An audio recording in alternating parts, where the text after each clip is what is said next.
prejudice runs deep in the X-Men universe, but it also does in the real world, and that's why it touches such a soft spot in so many people's hearts. Welcome to the heart of the stories we tell. My name is Rob, and tonight I will be reviewing Episode 2, Prescription, RX.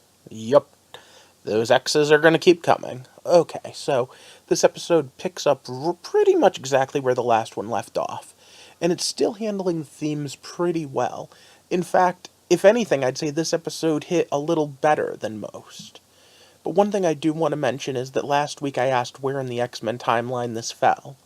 And although we don't have an exact point yet, we do have the fact that they mention some sort of event that one of the characters' children died in. So I think that might be the beginning of us getting an answer.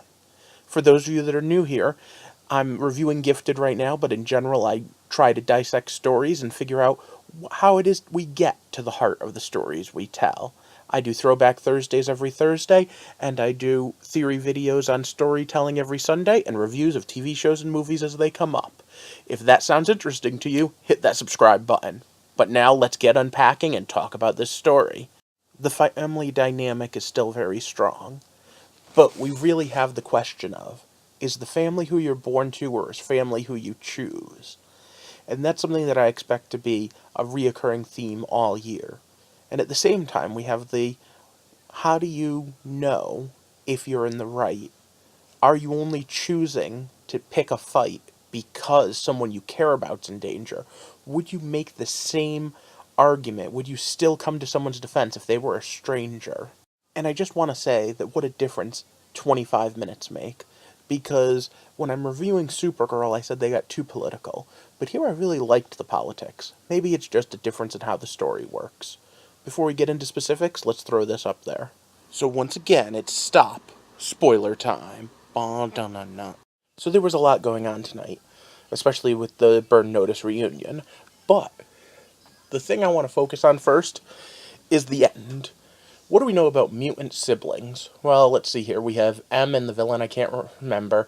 We have Cyclops and Havoc. We have Banshee and Black Tom. We have, oh, I know more, Husk and Cannonball. You know what they all have in common, at least for the most part? One's powers either complement or don't affect the other.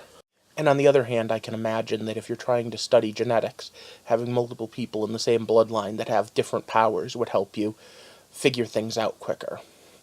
So we find out a little more about their expanded Patriot Act, and the fact that being a mutant in and of itself isn't a crime, and the fact that if a child goes a little cuckoo and accidentally damages property, it's bad for them. Bad enough that a lawyer might recommend you get out of town. We also find out how bad it is if you want to go to the hospital as a mutant. Now that scene really hurt me deep down. Especially the fact that they had a black doctor doing it. There's part of me that says that if, in the real world, a black guy walked in with a white woman and she had a cut over her head, that domestic violence question would come up just as quickly. And at the end of the day, as much as they take it to an extreme level, the prejudice in the show, because, well, you know, everything's extreme, it's a comic book, it's showcasing that little bit of, hey, this is what happens when you start seeing others as others. And like I said at the beginning, we had that whole question. First, we had the mom realizing that how wrong things were, and the fact that it only occurred to her because it was now affecting her children. But then we got hit with the fact that the father was given a choice at the end. Would you sell out all these good people that didn't do anything wrong to save your family? Yeah, it's one thing to sacrifice yourself, but would you sacrifice someone else? Sentinel Services is already coming off as jackasses. Thunder-booted, jack-booted, whatever you want to call it. Secret Service assholes.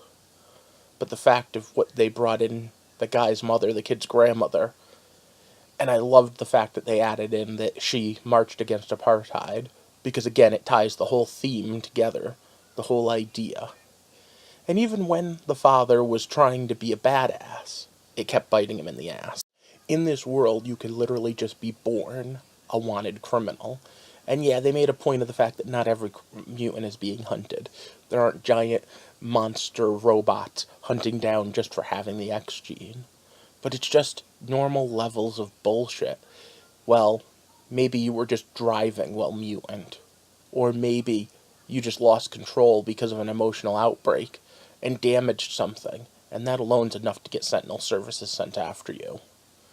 Or maybe you were being bullied, and the bullies were assholes who deserved what they got. But what they got was hurt, and what happened was the school got busted. Is that enough?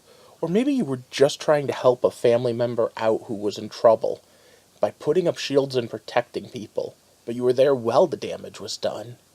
Is that enough to warrant being arrested? Well, in this world, it is. Because you were different. You're the other. You're a mutie. And at the same time, Polaris in prison was brutal.